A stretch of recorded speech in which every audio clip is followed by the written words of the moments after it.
El gasto cardíaco, que es la cantidad de sangre que expulsa el corazón en un minuto, en las veces que se contrae. ¿Verdad? Quedamos que el gasto cardíaco normalmente es de ¿cuánto? De 5 a 6 litros, ¿verdad? Por minuto, obviamente.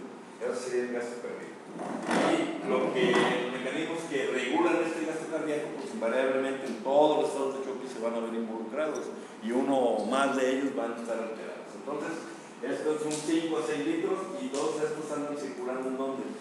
En arterias y en venas y pasan por una transición de una macrocirculación a una microcirculación, que son los capilares, que también son importantes. Entonces, este gasto cardíaco como volumen de 5 a 6 litros representa un porcentaje. ¿Representa cuánto es el volumen sanguíneo total? ¿Cuánto es la cantidad de sangre que anda circulando? Quedamos en un 7%, ¿verdad? En promedio. Entonces, si se fijan la vulnerabilidad que puede tener el aparato circulatorio con tan solo un 7%, que representan los 5 a 6 litros. ¿Verdad? Entonces, primero, lo que es este gasto cardíaco. El gasto cardíaco que representa este 7%, pues tiene que circular. ¿Y quién lo hace circular? Pues la bomba. A través de que es una función que ya mencionamos nosotros, que se llama contractilidad. Ahora, ¿qué otros factores regulan este gasto cardíaco aparte de la contractilidad? ¿Qué otros factores? Pensé que me había traído de otro color. ¿Cómo? Resistencia, pero si englobamos todo como mecanismos reguladores del gasto cardíaco, que en la forma que lo vimos en clase, que incluye resistencias, pero incluye otros elementos en ese compartimiento. La macro y micro. Macro y micro, ¿cómo la podemos englobar como mecanismo regulador del gasto cardíaco? 3 factores que determinan, son 4 factores que determinan el gasto cardíaco, que regulan el gasto cardíaco. Y lo vimos, uno, que esta cantidad de líquido, de sangre que hay aquí, tiene que estar circulando y va a circular por el efecto contráctil. Y ya dijimos qué es la cantidad y cómo se lleva el proceso de contráctil. De aquí sale la sangre a través de la contracción miocárdica, sale la sangre y sale una cierta cantidad de sangre que nosotros quedamos que esta cantidad de sangre se llama volumen latido o volumen sistólico. ¿Cuánto es el volumen sistólico? ¿O volumen latido? ¿Cómo? De 80 puede ser 100, 110, ¿verdad? Depende ya de las personas, pero promedio de 80. Y eso le equivale a un reflejo de lo que es el gasto cardíaco, pero esto en un minuto. Esto es en una sola contracción en su evento. Entonces, ¿qué cantidad en una contracción 80? Si yo lo multiplico por otro factor que me regula el gasto cardíaco, que se llama frecuencia cardíaca, me da también el gasto cardíaco. Entonces, ¿qué quiere decir? Que el gasto cardíaco es igual al volumen sistólico multiplicado por la frecuencia cardíaca. Perfecto, sí. Entonces, volumen sistólico y el volumen que expulsa la sangre en una sola contracción. Ahora, esta cantidad de sangre que representa el 7% y que habíamos mencionado que se va por efecto de la contractilidad, se va a distribuir hacia donde quedamos, hacia todo un sistema de tubos, de mangueras que finalmente nos van a transportar la sangre a través de ellos, que vienen siendo, si lo vemos así, quedamos que las arterias, ¿qué sistema es? Cuando lo vimos, que constituye un sistema, el sistema arterial, ¿qué diferencia tiene con la vena? Un sistema de alta resistencia, pues maneja una presión de alta resistencia que sale del corazón a 120 milímetros de mercurio. ¿Sí se acuerdan de eso? Que aparte de ello, que sale con en cada latido, abre una válvula aórtica para que pase la sangre hacia la aorta. La aorta y sus ramas, cualquier rama, toda la distribución que va haciendo las arterias hasta llegar a los órganos. Acuérdense que de aquí sale callado aórtico, luego sale la circulación hacia el cerebro por las carótidas, luego sale hacia el corazón por las coronarias y se tienen que ir ramificando para llevar sangre a donde a la parte gastrointestinal, al riñón, la arteria renal, todo lo va haciendo y va haciendo una perfusión en cada órgano. Entonces te maneja una presión que es la presión sistólica de 120 milímetros de mercurio. Pero tiene otro sistema que es de baja presión. Baja presión para esto, que es el sistema arterial, que es un sistema nada más de distribución. Esa presión, ese sistema de baja presión, ¿de cuánto es la presión que maneja? 80, y que representa, que damos la presión diastólica, ¿verdad? Y que esta representa lo que está aquí en una situación que anatómicamente hay un esfínter que se llama esfínter intercapilar y que me determine las resistencias vasculares sistémicas. Entonces, ¿qué quiere decir? Que hay una presión sistólica y el corazón, cuando se está llenando, cuando está en diástole, de todas maneras hay una presión media en todo el sistema arterial que está mantenido por el cierre de la aorta y por la regulación del interprecapilar, y lo hace en 80 milímetros de mercurio. Pero todo este sistema es un sistema nada más de alta resistencia, 120 sistólica, 80 histórica. Entonces, las presiones históricas serían 120, la diastólica 80. ¿Cómo se llama la diferencia? ¿La diferencia cómo se llama? Sería de 40 milímetros, patrón. ¿Cómo se llama? Lo vimos, no se acuerdan, lo vimos. Que en condiciones normales serían 40, pero ¿qué representa este 40 por un sistema arterial de distribución y de transporte nada más? Aquí lleva una cantidad de sangre que es un volumen determinado, pero ya va, aparte del volumen, va con una presión. Entonces, irregular, para que haya flujo de sangre debe ser de una presión de un volumen. Entonces, tenemos volumen. ¿Cuánto es el volumen? 5 seguidos. ¿Cuánto es la presión?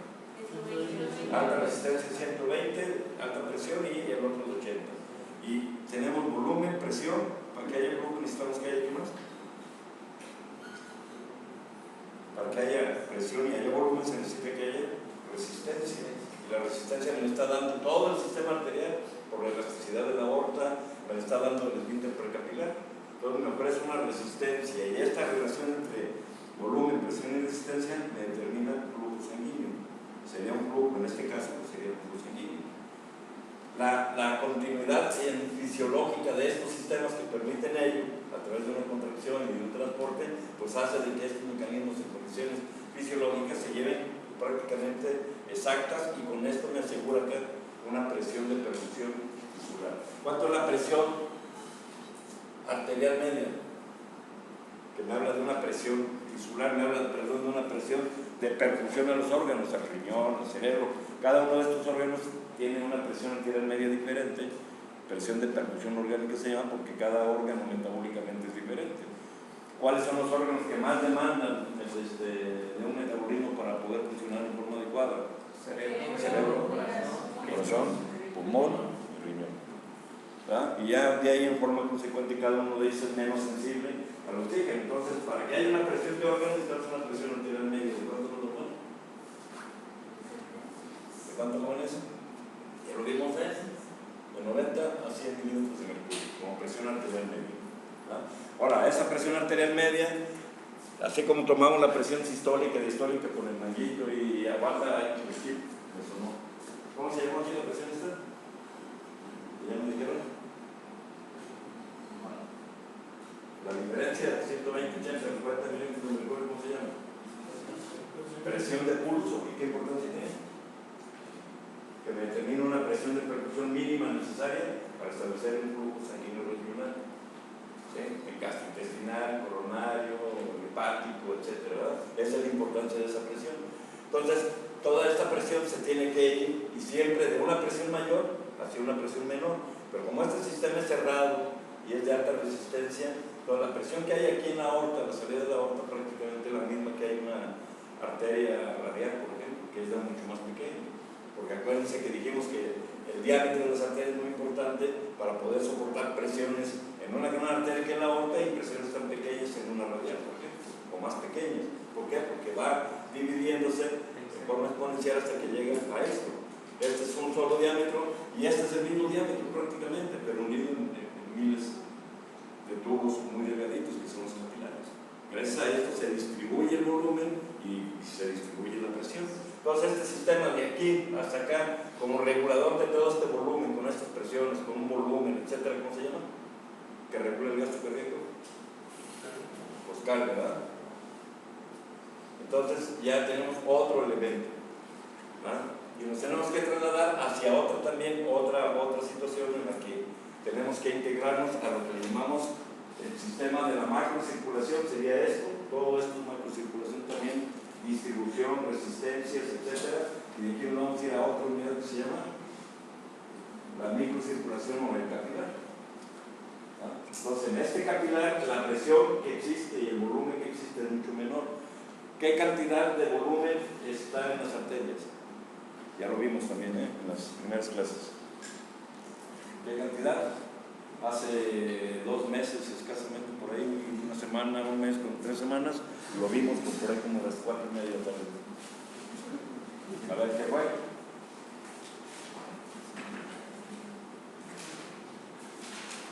Porque son elementos básicos, para poder entender lo que viene. Por eso lo recalco. ¿Sí? Entonces, resistencias vasculares sistémicas en algunos libros lo van a ver como resistencia periférica total, o resistencia vascular periférica o resistencia vascular sistémica. Y esto es de 80. Entonces pasa esto al capilar y por la distribución de los capilares que están en paralelo se distribuye volumen y se distribuye presión.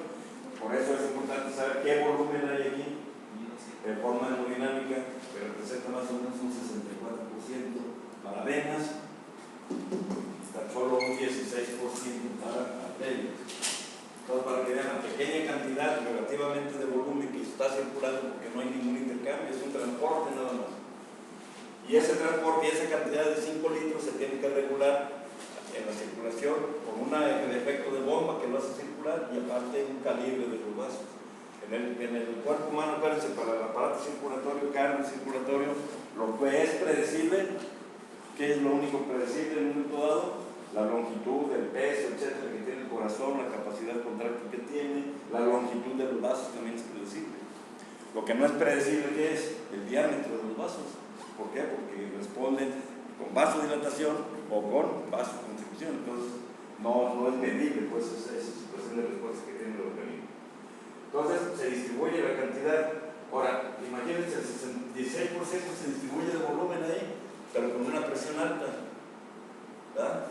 Y se invierte ¿en dónde? En sangre, en venas, 64%, pero con una presión, ¿verdad? Esas son las diferencias entre uno y otro. Por eso, al siguiente sistema se le llama sistema B, y sería todo el sistema venoso, sistema B, de capacitancia, ¿verdad? Se le llama capacitancia, se le llama retorno venoso, desde el punto de vista clínico es más propio, y se le llama todo ese sistema aparte de capacitancia y retorno venoso, ¿cómo se le llama? Recarga, ¿verdad? Entonces, ¿qué quiere decir entonces? Que la recarga es el otro factor que me regula el gasto cardíaco. Ya tengo precarga, contractilidad y poscarga. Todo lo que me modifique poscarga, o me modifique contractilidad o precarga, necesariamente me va a modificar gasto cardíaco. Y necesariamente me va a dar manifestaciones de hipoperfusión, de bajo gasto, etcétera, que ahorita vamos a ver. Entonces sería, ¿qué presión es la que existe aquí en las venas? Acá ya vimos que hay 120/80 y nada más aquí. 20 milímetros de mercurio, ¿en dónde? Porque puede ser ahí, que se acuerdan, no sé si se acuerdan que vimos que aquí, para la transición del esfínter precapilar, hay una presión capilar. ¿De cuánto es la presión capilar? Por el promedio quedamos que era de 17 milímetros de mercurio en promedio, ¿no? Entonces que había una presión capilar en el polo arterial de 25, con una presión en el polo venoso de ¿cuánto? ¿De cuánto? De 12. Y una presión capilar media de 17 milímetros de mercurio. Entonces esto hace suficiente que todo ese volumen que viene de aquí de las arterias llegue, se distribuya por todos los vías capilares que existen, tubos de capilares, se distribuye el volumen y se distribuye la presión. Y entonces esto hace, a través de los mecanismos de stacking, que ya habíamos mencionado también, que haya difusión de nutrientes hacia otra unidad que interviene bien importante en los estados de choque, que es la célula. Entonces, aquí no nada más, hasta ahorita estamos viendo que nada más va sangre como volumen. Pero ¿qué importancia tiene esto? El organismo cuando pierde sangre, en un choque hemorrágico pierde sangre, ¿cuál es la causa de muerte del paciente?